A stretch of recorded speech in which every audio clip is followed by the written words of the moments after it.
The day they removed the crown from Aldric Vane's head, 12 noblemen laughed. Not quietly, not under their breath. Loudly, openly, the way men laugh when they are certain they have won, and certain there is no cost for winning. Their laughter filled the grand hall of Ironspire, bounced off the tall stone walls, and hung in the air long after the doors had closed behind the king they had just destroyed. Aldric heard every sound of it. He was still in the room when it started. He did not flinch. He did not raise his voice or turn around. He simply stood still for one long moment, the way a man stands when he is committing something to memory. Then he walked forward, through the great doors, down the stone steps, and out into the city that had once belonged to him. He had no horse waiting, no guard at his side, no friend willing to be seen with him in that moment, because to be seen with a disgraced king was to become one. So he walked alone, through the lower streets of Ironspire, past the bakeries and cloth stalls and the little square where children used to chase each other around the stone fountain. The city did not stop for him. Life moved on around him as though nothing of consequence had happened, as though a king had not just been taken apart in a single evening. A woman selling bread near the east gate saw him pass. She later told people that he looked like a man going for a walk, not like a man who had just lost everything. She said his face was calm. She said his shoulders were not hunched. She said he walked the way someone walks when they already know where they are going. To understand what happened next, it helps to understand what had happened before. Aldric Vane had been the Alpha King of the Ironspire Realm for 9 years. He had inherited a kingdom in debt, and had, through careful trade agreements and fair taxation, brought it back to stability. He was not a showy ruler. He did not hold grand celebrations for himself, or commission large paintings of his own face. He held open hearings once a month in the lower court, where any citizen of the realm could bring a complaint, and he sat through each one. The noble houses, however, had never been comfortable with him. He did not play their games. He did not reward loyalty with extra land grants, or look the other way when a lord's collector took more than the law allowed. He held everyone to the same standard. For a certain kind of nobleman, there is nothing more offensive than a ruler who treats everyone equally.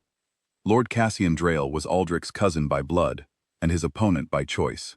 Cassian had wanted the throne since childhood, not because he had a vision for the kingdom, but because he liked the idea of being at the top. He was charming in large rooms and calculating in small ones. Over the course of 2 years, he had quietly built a coalition of noble houses who shared one common motivation. They wanted a ruler they could influence. The trap was simple in concept and careful in construction. Cassian produced forged documents that showed Aldric had secretly signed a treaty with the enemy kingdom of Varric, an agreement that would have opened Ironspire's northern trade routes to foreign control in exchange for a private payment to the crown. It was the kind of thing that sounded exactly believable enough to make people doubt, and exactly serious enough to make doubt feel like action. The council vote happened at the end of the annual Summit of Banners, after a long evening of food and drink and speeches. Aldric was called into an emergency session, with no advance notice. By the time he sat down, Cassian had already spoken to each council member privately. The forged papers were placed on the table. 12 lords rose, one by one, and read from prepared statements. The vote was 11-1. The one dissenting vote came from old Lord Fenwick of the Northern Pass, who was 83 years old, nearly blind, and the only person in the room who had known Aldric's father. He did not give a speech. He simply said, "I know this family. I do not believe this," and then sat back down. Nobody recorded what Aldric said in his own defense, because he did not say anything. The Royal Archive, which held the original trade documents that would have proven the treaty was forged, had been sealed the previous afternoon on a minor technical pretext arranged by Cassian. Without those documents, Aldric had no counter-evidence he could place on the table that night. He understood this immediately. He also understood that in a room where 11 minds were already made up, a speech would accomplish nothing except make him look desperate. So he said nothing. He let them finish. He let them remove the seal from his hand. He stood when they told him to stand, and walked when they told him to walk. And on his way out, as the laughter began, he turned his head slightly, not to look back at the men behind him, but to look at the room itself. The ceiling, the flags, the long table. He looked at all of it, the way a person looks at a place they know they will return to. He crossed the city on foot, and left through the east gate before midnight. In the lowland villages 2 days south of Ironspire, nobody knew his face well. Kings were seen on coins and on official proclamations, not in person. He gave a false name, Wren, just Wren, and found work at a blacksmith's forge in a village called Millhaven, run by a stout older man named Barto, who asked no questions and paid fair wages. Aldric was a capable blacksmith. He had learned the trade as a young man, back when his father believed every future ruler should know how things were made. He fell into the rhythm of it easily. The early mornings, the fire, the steady work of shaping metal with his hands. Barto noticed that his new worker was unusually quiet and unusually precise, and that he never made the same mistake twice. He promoted him to lead smith within 3 months. But the work in the evenings was different. After the forge went cold and Barto went home, Aldric sat at the small table in his rented room and read. Letters arrived in pieces, hidden in ordinary deliveries, folded into the paper wrapping of candles, tucked inside the hollow handles of tools, pressed flat between the pages of trade catalogs. They came from 2 people. The first was General Mira Solen, his former chief military commander, who had remained in Ironspire under Cassian's authority. She had not been removed because she was too well regarded by the common soldiers to dismiss without causing unrest. She sent Aldric information about the state of the kingdom. The news was not good. Cassian had redistributed royal land among his allied noble houses within the first month. Tax collection in the eastern districts had become aggressive and inconsistent. 3 trade guilds had already written formal complaints to the council, which the council had shelved without response. The second was Alara, a young royal scribe who had worked in the archive for 6 years, and who had, on the afternoon before the archive was sealed, done something very precise and very careful. She had copied, by hand, every document related to Ironspire's trade agreements with Varric going back 14 years. She had copied them onto thin paper and hidden them in the lining of her work satchel. Over the following months, she sent them to Aldric in pieces, with her own notes comparing the official dates and seal patterns against the documents Cassian had presented to the council. The forgeries were clear, once you had both sets side by side. The seal impressions were pressed too deep. The ink formula was slightly different, a shade darker than the ink used in that period, because the original ink formula had been discontinued and the forger had used a modern substitute. 2 of the dates fell on days when the Varric ambassador had not been in Ironspire at all, a fact verifiable through 3 independent sources, including the ambassador's own published travel record. Aldric spent 18 months assembling this into a single, clean, organized document package. He worked slowly and carefully, because he understood that speed was not what this required. What it required was completeness, a case that had no gaps, a truth that could not be argued away, a record so thorough that even the lords who had voted against him would find no comfortable place to stand when it was laid before them. In the 3rd winter of his exile, Aldric sent 1 letter, not to the council, not to the noble houses. He sent it to High Seer Voss, the spiritual authority of the Ironspire Realm, a position that held no military or political power, but commanded something more reliable than either: public trust. The seer was bound by sacred oath to investigate any formal claim of injustice placed before her, and to announce her findings publicly. He wrote the letter in plain, clear language. He did not appeal to her emotions. He did not ask for sympathy. He simply stated that he had assembled evidence of a significant fraud committed against the realm's legal process, that he was prepared to submit it for her review, and that he requested she appoint her own truth scribes to verify the findings independently before drawing any conclusion. The package arrived at the seer's residence on a quiet Thursday. She began reading that same afternoon, and did not stop until well past midnight. By the following morning, she had sent for her 3 senior truth scribes and given them each a portion of the documents to verify independently, without telling them what the others had been assigned. All 3 arrived at the same conclusion within 4 days. High Seer Voss did not send her findings to the council in a sealed letter. She did not request a private meeting with the noble houses. On the morning of the 5th day, she walked from her residence to the Temple Square, the central public square of Ironspire, which filled every morning with market traders and citizens going about their day. She climbed the 3 steps of the temple entrance, where the acoustics were such that a single clear voice could be heard across the entire square, and she began to speak. She read through the findings methodically, She described each forgery, what made it identifiable, and who had submitted it to the council. She described the seal discrepancies. She described the ink. She named the dates when the Varic ambassador had not been present. She named Lord Cassian Drayle. She named the 11 lords who had voted. And then she said, in a voice that carried to every corner of the square, the seal of Aldric Vane was never lawfully removed. The square was quiet for a moment. Then, from somewhere near the bread stalls, someone began to clap. Not the polite clap of ceremony, the slow, deliberate clap of a person who has been waiting a long time for something to be said out loud. Others followed. By the time the seer finished descending the temple steps, the sound filled the entire square. Aldric arrived at Ironspire's east gate 2 mornings later. He had walked from Millhaven, which took most of 2 days at an unhurried pace.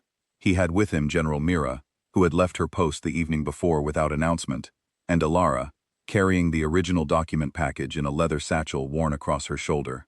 Word traveled faster than they walked. By the time the 3 of them reached the main avenue leading to the Grand Hall, people had gathered on both sides of the road. Not the cheering crowds of a staged royal return, just people who had come out of their homes and their shops to see for themselves. They stood quietly and watched him walk. At the palace gates, the guards on duty looked at each other. Nobody gave the order to stop him. Nobody gave the order to let him through either. They simply stood very still, and Aldric walked past them without acknowledging them, the way a man walks through a door he knows is his. Inside the Grand Hall, Lord Cassian was seated at the head of the long council table when the doors opened. He had been informed of the seer's announcement and had spent 2 days making preparations, drafting counter-arguments, sending word to his allied lords, consulting his advisors. He had several speeches ready. He had anticipated several different kinds of confrontation. He had not anticipated the one that came.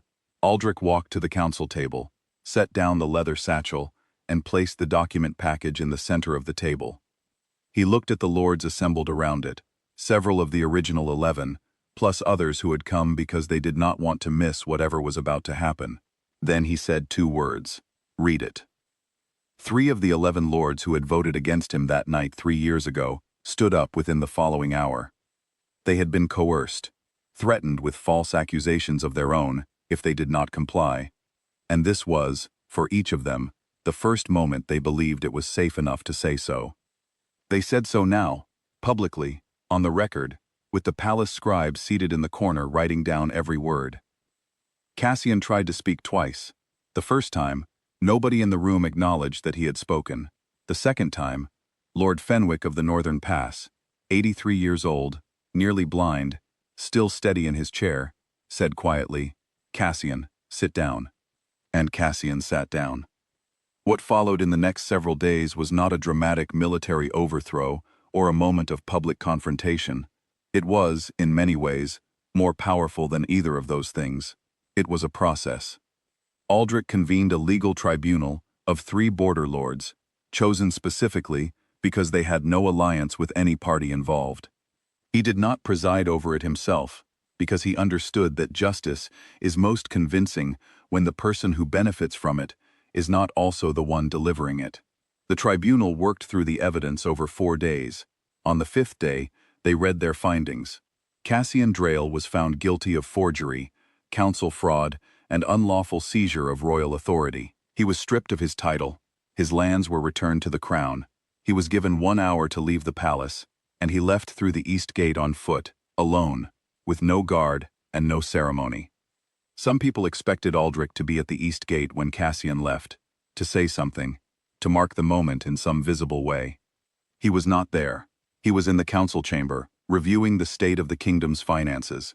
The 12 lords who had laughed on the night of Aldric's removal were summoned before the restored royal bench in a formal session. Aldric did not sentence them to prison. He did not take their lands. He did something that proved, in the weeks and months that followed, to be far more lasting. He read their names aloud from the official session transcript of the night in question, where the palace scribe had noted, in plain language, that laughter followed the removal of the royal seal. He read each name slowly, without emotion, and then set the document down. He then announced that each lord's house sigil would be removed from the Hall of Banners, where the flags of Ironspire's noble families had hung for 300 years, and replaced by the sigil of a respected common family from each lord's own region. A family to be chosen not by the court, but by the people who lived there. It would be an ongoing recognition, renewed every 5 years based on public standing. The lords accepted this in silence. There was nothing else to do. 3 days after the tribunal's verdict, the restoration ceremony was held in the Grand Hall. Aldric had made one specific request in the planning of it: silence.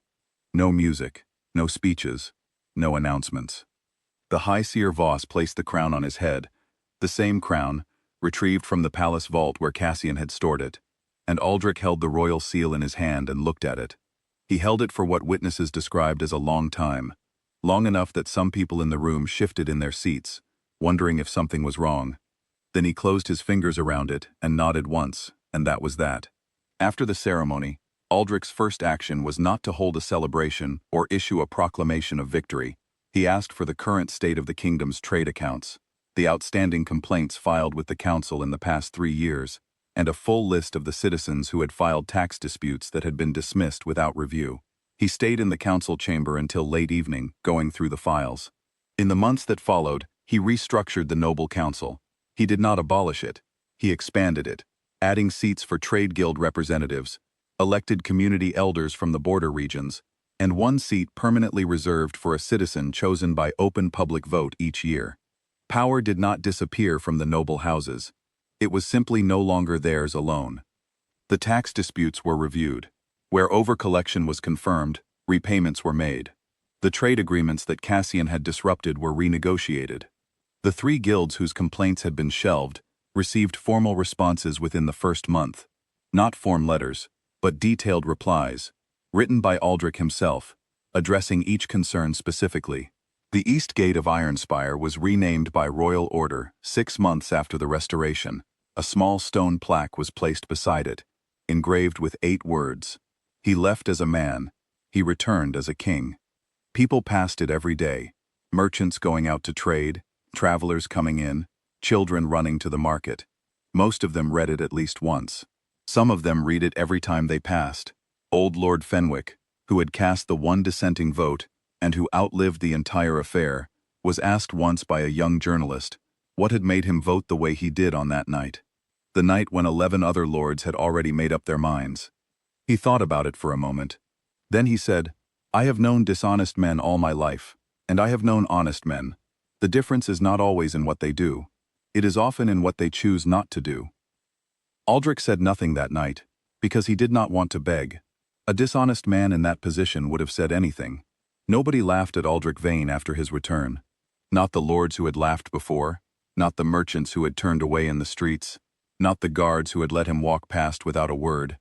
Nobody laughed, and nobody spoke much about the laughter either, because there is a particular kind of silence that falls over people when they have been proven wrong in a very visible way, and that silence tends to last. Aldric never commented publicly on the laughter. He was asked about it once, in the only formal interview he gave in the years following the restoration, and he said this: "I remember it. I don't think about it often, because I found it more useful to think about what I needed to do next." The men who laughed were thinking about that moment. I was thinking about a later one. He ruled for 22 more years. The kingdom that he left behind at the end of those years was, by nearly every measure, the most stable and the most fairly governed that Ironspire had ever been. The noble houses contributed to it. The trade guilds contributed to it. The border communities contributed to it. Even some of the lords who had voted against him contributed to it. A few of them, over time, proved to be capable administrators once they had been given clear rules they could not bend.